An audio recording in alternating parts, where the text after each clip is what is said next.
I was recently given a chance to try out Delta's Premium Select cabin on a long-haul flight from Paris to Salt Lake City for about a 10-plus hour flight.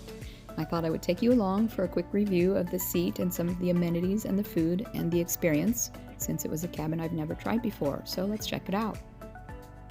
Before we start, we need to go over a quick word about flexibility in travel.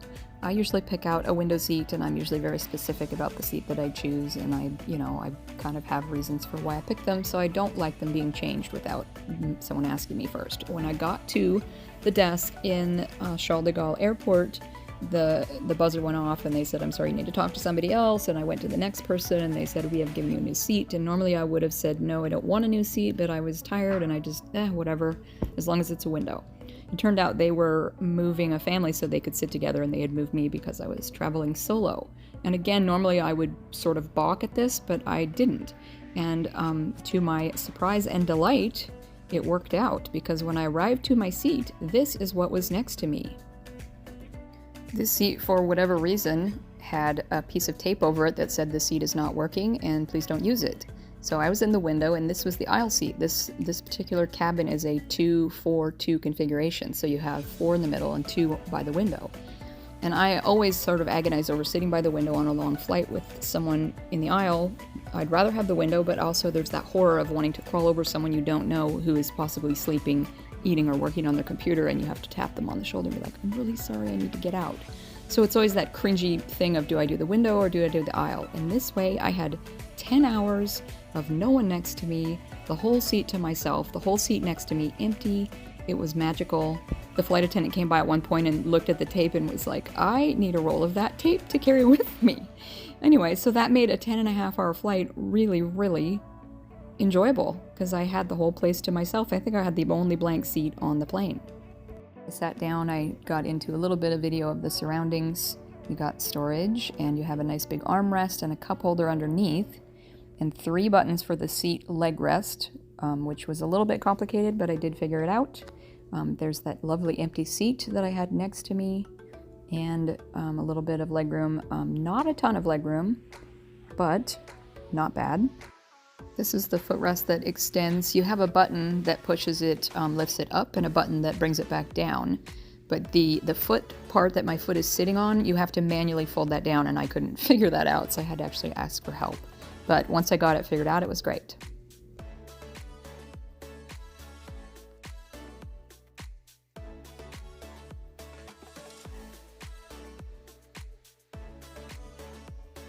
Once we got settled in, I kind of did a little bit more look around my space. There's a little more space than coach, of course, but there's a lot of technology stuff to play with as far as plugins. There's actually plugins that are right next to your leg, which I have seen people complain about, because the plug-in, if you plug it in right there, it would tend to poke you in the thigh. And there are 3 buttons here for the seat. 2 are for the leg, 1 is for the seat back to go back and forth. Nice big armrest. Some plugins for various electronics, and then your armrest opens up and you have a nice tray table in there that pops out, which I will show you in a moment. An amenity kit was given to us. Here's the seat. You have a button that pops that. You just push the button, pull the button, figure it out. And a nice big slides out. So you can adjust this in or out, open it up, and a nice big tray table that you can adjust. And then we had an amenity kit that we were given, plus a nice blanket and a pillow, which we will get into next. And then to fold this and put it away, it was surprisingly not chintzy. It feels like solid and kind of well sprung to put this away, so it doesn't go slamming back in. You have to kind of push it in and then give it an extra click to kind of click it in, and then it closes up. So that was convenient. And I had a dear friend who lives in Paris, and she had her first issue of her Paris Quarterly magazine out. If you want to go give her a follow, she is This French Life on YouTube or Instagram. She's wonderful, and she writes the most amazing travel guides. And this was her initial magazine. This was a first edition. I was given the first copy. I felt so special. So give her a follow if you get a chance. She's amazing.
So once we got into the air, I decided to dive into the amenity kit, which always feels very fancy. I think on long haul flights, even in coach, which we have done before, we did get a bit of an amenity kit. Maybe not, I can't remember now. But here we got earplugs for sleep. There is a tiny pen, which is purple like their uniforms. Can't open it with one hand, but anyway, cute little pen in case you want to make notes. I don't know if anyone writes anymore. An eye mask, sleep mask, which I did use on another flight. Toothbrush, little handy dandy. I think it's might be bamboo, but I can't tell. Little tiny toothpaste, little tiny mouthwash, so you can get some rest and wake up feeling refreshed.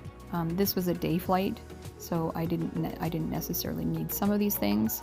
A tiny lip balm, which I will go ahead and say that I have used the heck out of, and I love it. So that was really handy. And the little stripy purple socks right here, which are nice. They're not compression socks or anything, but they were cute. And then we got to the pillow and blanket scenario, which were wrapped in the plastic. The pillow was extra nice, much nicer than the coach pillows. Nice fabric cover and plenty of stuffing, so that was handy. I didn't sleep much on this flight, I don't think, just again because it was a day flight. I think I slept a couple short naps on and off. Really nice blanket, again nicer than coach. It's nice and soft. It was really soft, like fairly thick, and really nice and soft, like kind of a fleecy soft blanket. So it was really nice. It was an extra comfortable ride, extra comfortable seat. Nice blanket, pillow, amenities, everything was really just well done.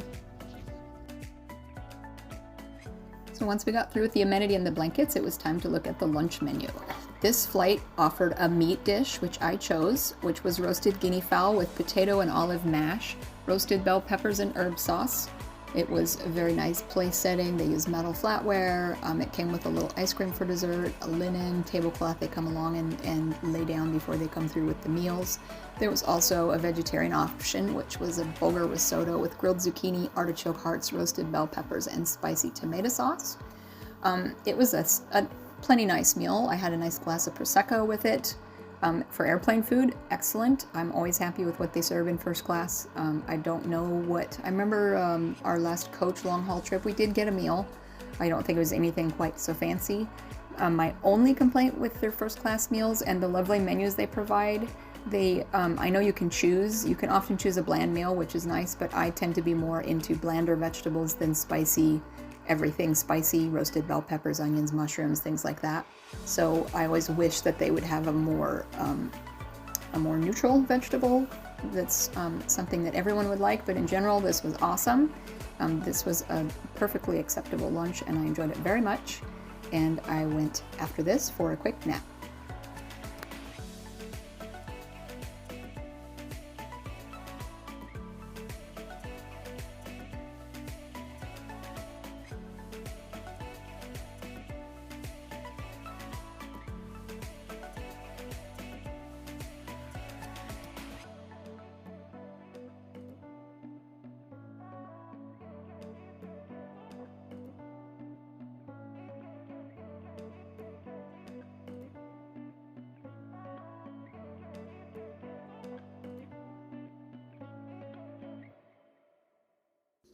After a few more naps, we were ready to land in Salt Lake, and they served one more snack before landing.